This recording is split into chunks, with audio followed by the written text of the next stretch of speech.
11절에서 17절까지의 말씀입니다. 시편 40편 11절에서 마지막 17절까지의 말씀, 오늘 우리에게 주시는 하나님의 말씀, 우리 함께 한 목소리로 받들어 읽겠습니다. 여호와여, 주의 긍휼을 내게서 거두지 마시고 주의 인자와 진리로 나를 항상 보호하소서. 수많은 재앙이 나를 둘러싸고 나의 죄악이 나를 덮침으로 우러러볼 수도 없으며 죄가 나의 머리털보다 많음으로 내가 낙심하였음이니이다. 여호와여, 은총을 베푸사 나를 구원하소서. 여호와여, 속히 나를 도우소서. 내 생명을 찾아 멸하라는 자는 다 수치와 낭패를 당하게 하시며 나의 해를 기뻐하는 자는 다 물러가 욕을 당하게 하소서. 나를 향하여 하하하하며 조소하는 자들이 자기 수치로 말미암아 놀라게 하소서.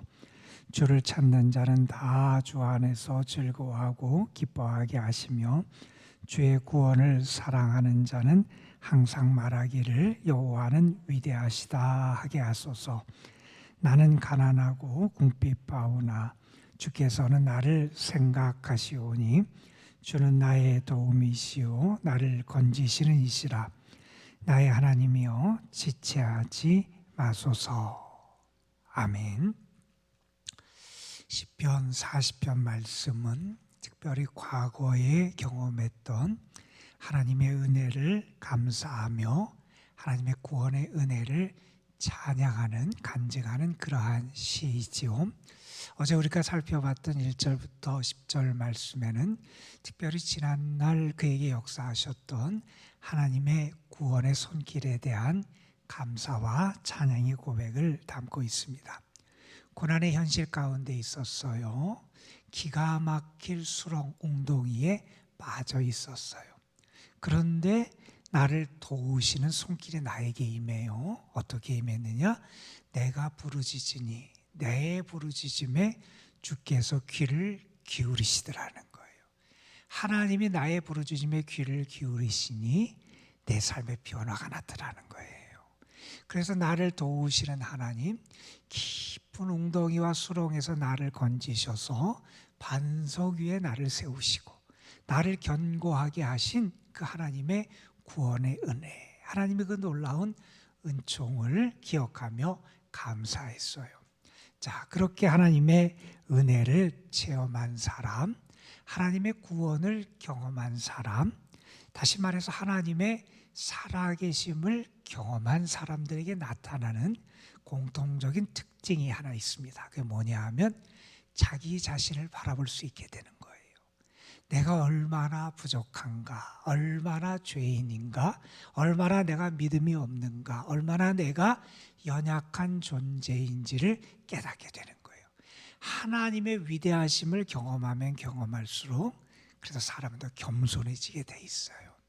하나님의 사랑을 경험하면 경험할수록 우리는 내가 얼마나 죄된 존재이고 하나님 앞에 불성실한 존재인지를 더 깊이 알게 되어 있어요.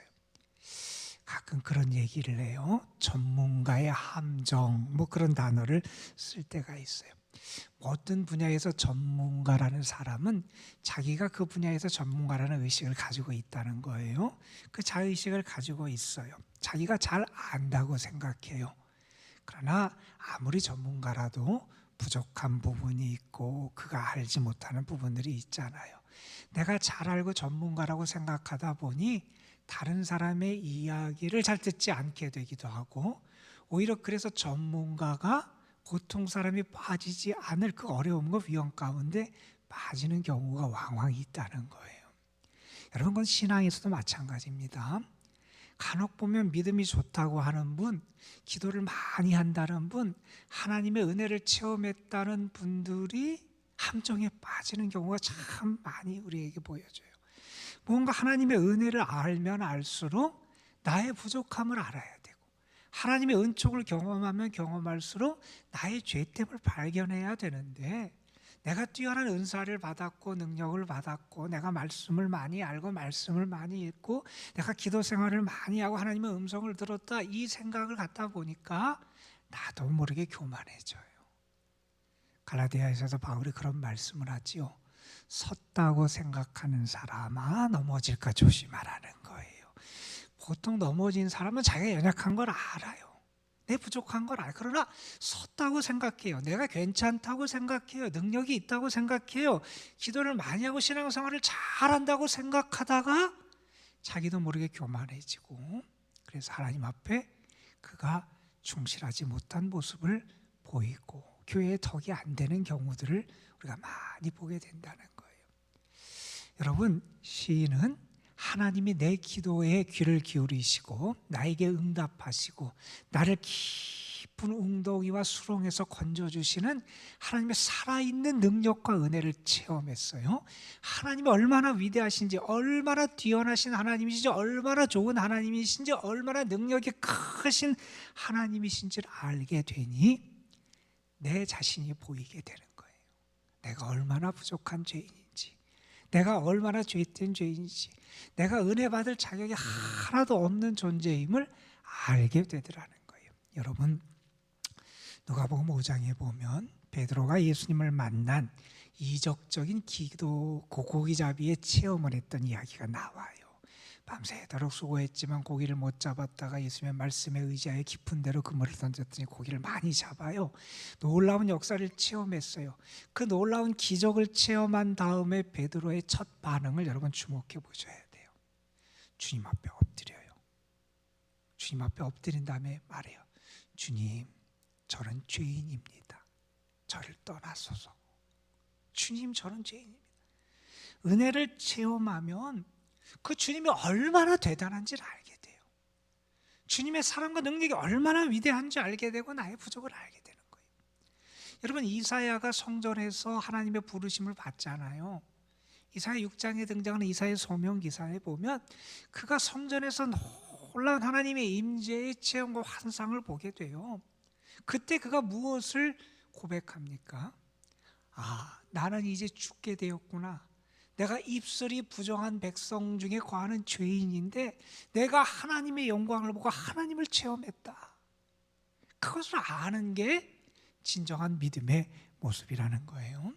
이 시인도 하나님의 놀라운 은혜를 체험한 다음에 뭐라고 말하냐면 12절을 보면 이런 얘기를 합니다. 수많은 재앙이 나를 둘러싸고 있어요. 내 옆에, 내 주위에 나를 힘들게 하고 나를 고난스럽게 하고 나를 아주 어렵게 하는 일들이 주위에 많이 있어요. 그런데 그런 것뿐만 아니라 내 속에 뭐가 있냐면 나의 죄악이 나를 덮고 있음을 알게 돼요. 내 죄가 얼마나 큰지 알게 돼요. 이렇게 표현하죠. 죄가 나의 머리털보다 많음으로 내가 낙심합니다. 내 죄가 내 머리털보다 많다는, 내가 정말 죄 가운데 있다는 것을 철저하게 인식하게 돼요. 아, 나는 부족하구나. 나는 죄인이구나. 나는 연약하구나. 나는 감히 주님 앞에 설 수 없는 사람이구나. 주의 은혜를 받을 자격이 없는 존재구나. 그런데 주의 은혜를 받았다는 거예요. 그러면 여러분 더 겸손하게 되잖아요. 더 감사하게 되잖아요. 내가 진정 무엇을 의지할지 알게 되잖아요. 시인은 그래서 이렇게 하나님 앞에 구해요. 11절, 여호와여 주의 긍휼을 내게서 거두지 마시고 주의 인자와 진리로 나를 항상 보호하소서. 내가 이렇게 서고 내가 이렇게 은혜를 받고 내가 이렇게 존재하고 내가 이렇게 살아갈 수 있는 것은 하나님의 긍휼, 하나님의 인자하심, 하나님의 진리가 나와 함께 하시기 때문이라는 거예요. 나는 죄 가운데밖에 없고 머리털보다 내 죄가 더 많고 그래서 감히 나는 하나님 앞에 설 수 없는 죄인이고 낙심할 수밖에 없는 죄인인데 하나님이 나를 긍휼히 여겨주셨다. 불쌍히 여겨주세요. 하나님이 나에게 인자와 사랑을 베풀어 주세요. 주의 진리가 나를 붙잡아 주세요. 그러니 더 주님을 바라보고 더 은혜에 감사하고 더 주님의 그 선하심만을 의지하며 살아가게 된다는 거예요. 그래서 13절에도 그렇게 말하지요. 여호와여 은총을 베푸사 나를 구원하소서. 하나님이 은총을 베풀어야 살아가는 존재라는 거예요. 여러분, 오늘도 우리가 의지할 게 뭐가 있습니까? 나의 공로입니까? 나의 능력입니까? 나의 선함입니까? 아니에요. 우리가 의지할 것은 하나님의 긍휼히 여기심, 하나님의 인자하심, 하나님의 진리의 역사하심, 하나님의 은총이 우리가 함께함을 우리가 소망하며 기도하며 살아가는 거예요. 여러분, 여러분의 죄인됨을 좀 바라볼 수 있어야 돼요. 우리의 연약함을 바라볼 수 있어야 돼요.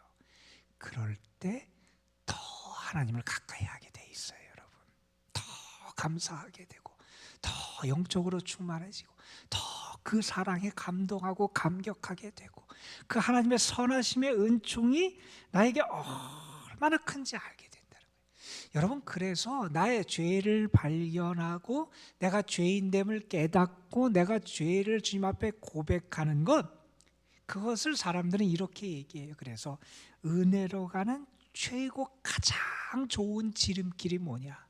내 죄를 깨닫고 발견하고 고백하는 게 은혜에 나가는 가장 빠르고 가장 좋은 지름길이라고 얘기하는 거예요.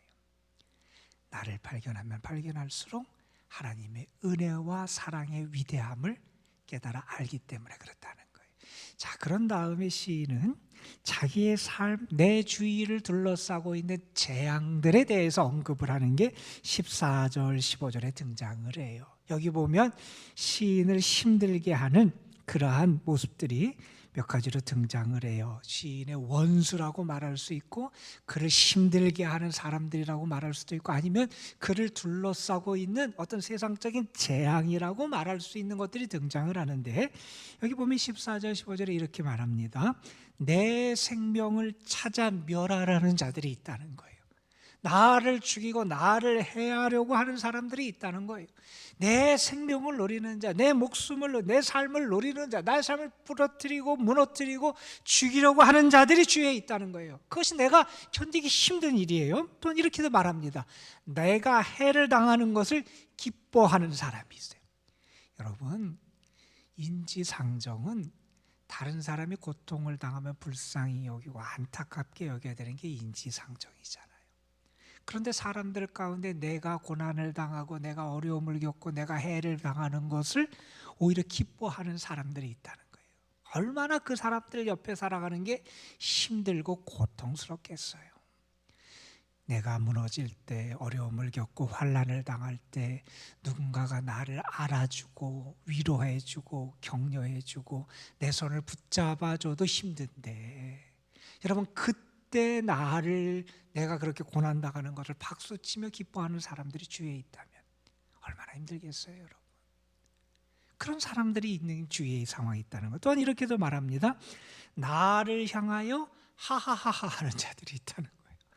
나를 조롱하고 멸시하고 비난하는 그런 사람들이 주위에 있어요. 격려하는 게 아니라 오히려 멸시해요. 조롱해요. 내가 그렇게 하는 것이 당연하다고 생각하고 오히려 너는 그렇게 되는 것을 고소하다고 생각하고 그것을 오히려 나를 비난하면서 멸시하는 그런 사람들이 있다는 거예요. 자, 그런 상황에 처한 시인은 어떻게 하느냐? 그 고난의 자리에서도 하나님을 바라봐요. 하나님, 나는 할 수 없어요. 나는 그들을 이겨낼 수도 없고 내가 그들을 어떻게 할 수도 없어요. 나는 오직 하나님의 공의만 믿습니다. 하나님의 선하심만 믿습니다. 그래서 하나님이 역사해 주실 것을 소망하는 그런 기도를 오래 하려 기도해요. 얼마나 고통스럽고 힘들었으면 이런 기도를 하겠어요, 여러분. 우리가 원수를 갚는 게 물론 우리에게 좋은 일이 아니에요.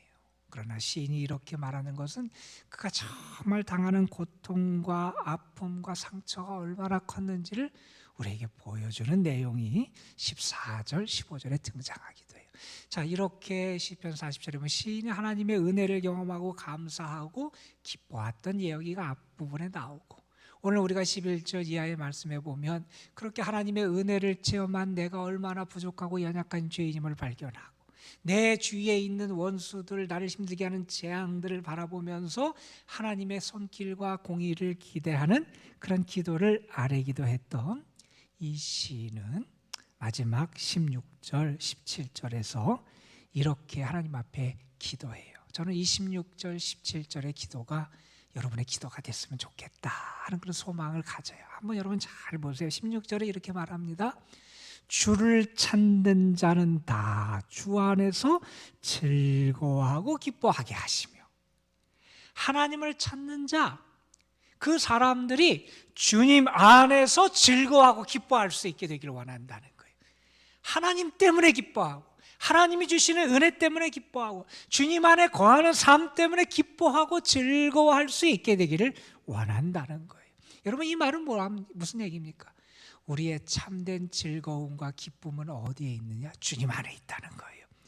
우리가 참되게 기뻐하고 즐거워할 수 있는 이유는 어디냐? 주님 때문이라는 거예요. 정말 이 기쁨을 잃어버려서는 안 되는데 많은 사람, 이 신앙의 기쁨을 잃어버리고 살아가요. 세상에서 무엇을 얻을 때 기쁘고, 무엇을 성취하면 기쁘고, 내 자녀가 뭐 잘 되면 기쁘고, 내가 무언가를 얻으면 기뻐요. 물론 그것도 기쁜 일이지만 여러분, 우리의 참된 즐거움과 기쁨은 주님 안에 있다는 거예요. 이 영적인 기쁨을 잃어버리지 않아야 신앙이 행복할 수 있어요. 여러분에게 오늘도 주 안에서 즐거워하고 기뻐할 수 있는 은혜가 임하기를 주님의 이름으로 축복합니다, 여러분. 자, 그리고 16절에 또한 이렇게 말합니다. 주의 구원을 사랑하는 자는 항상 말하기를 여호와는 위대하시다 하게 하소서. 우리가 고백하고 선포할 수 있는 게 뭐냐? 하나님은 위대하시다고 선포하는 거예요. 여러분, 하나님이 위대하시다는 것은 하나님의 능력이 대단하시다는 거예요. 전지전능하시다는 거예요. 하나님이 행하시는 것이 놀랍다는 거예요. 시편 118편에 보면 시인이 그런 얘기를 해요. 건축자의 버린 돌이 집의 모퉁이, 머릿돌이 됐다는 거예요. 그런데 그것은 우리 눈에 신기하대요. 기이하대요. 그러면서 뭐라고 하냐면 이는 여호와께서 행하신 것이다, 이런 표현이 나와요. 여러분, 우리 하나님은 어떤 분이냐면 대단한 분이라는 거예요. 사람들이, 건축자가, 전문가가 필요 없어서 그 돌은 필요 없다고 버렸다는 거예요. 세상 사람들이 보기에 그 돌은 도대체 가치가 없어요. 쓸모가 없어서 놔야 아무 도움이 안 돼요. 그래서 버렸어요. 그런데 그 돌을 가지고 하나님은 기초가 되게 하시고, 머릿돌이 되게 하시고, 능력이 되게 하시더라는 거예요. 그게 하나님의 역사. 우리가 그러한 하나님의 역사를 우리의 삶에서 수없이 경험하며 살아간다는 거예요.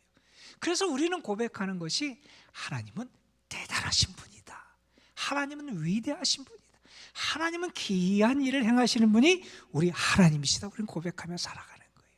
여러분, 오늘도 여러분의 삶에서 그러한 하나님의 역사하심과 이끄심과 행하심과 손길을 경험하게 되시기를 주님의 이름으로 축원합니다. 여러분, 우리의 삶에서 하나님이 위대하시다 고백할 일이 얼마나 많은지 몰라요.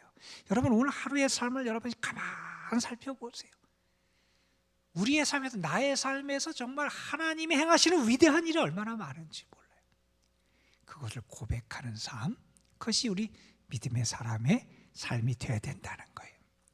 자, 그리고 17절에서 이렇게 고백을 해요. 여러분, 시인의 고백을 잘 들어보세요. 나는 가난하고 궁핍하다는 거예요.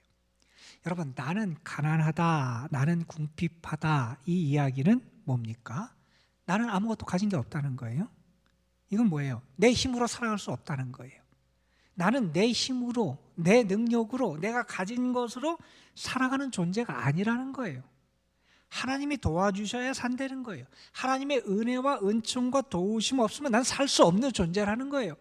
그런데 나는 그렇게 가난하고 궁핍하다. 나는 하나님의 은혜와 도우심과 그 사랑이 없으면 살 수 없는 존재인데, 그런 나에게 하나님은 어떻게 행해 주시느냐? 이렇게 말씀하시오. 주께서는 나를 생각해 주신다. 하나님이 나를 생각해 주신다는 거예요. 하나님이 나에게 마음을 쓰고 계신다는 거예요. 하나님의 사랑과 마음이 나에게 향해 있다는 거예요. 그래서 나는 무엇을 경험하냐?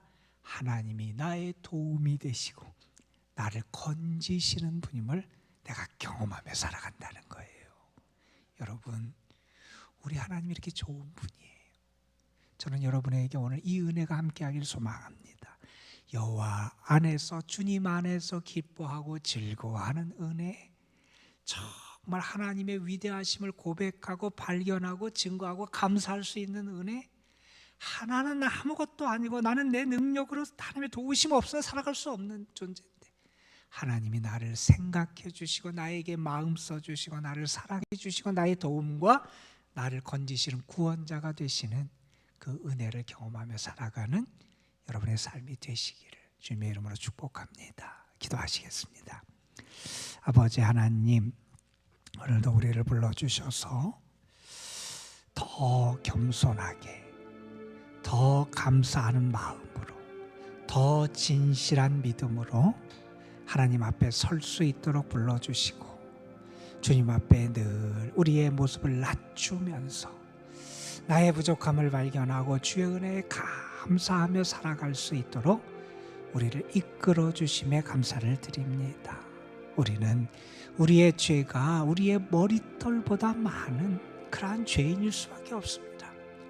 그런데 주님이 우리에게 은혜를 베풀어 주시고 우리에게 긍휼과 인자하심을 허락해 주시고 우리에게 은총을 베풀어 주시니 우리가 어떻게 그 은혜에 감사하고 그것을 감당할 수 있겠습니까?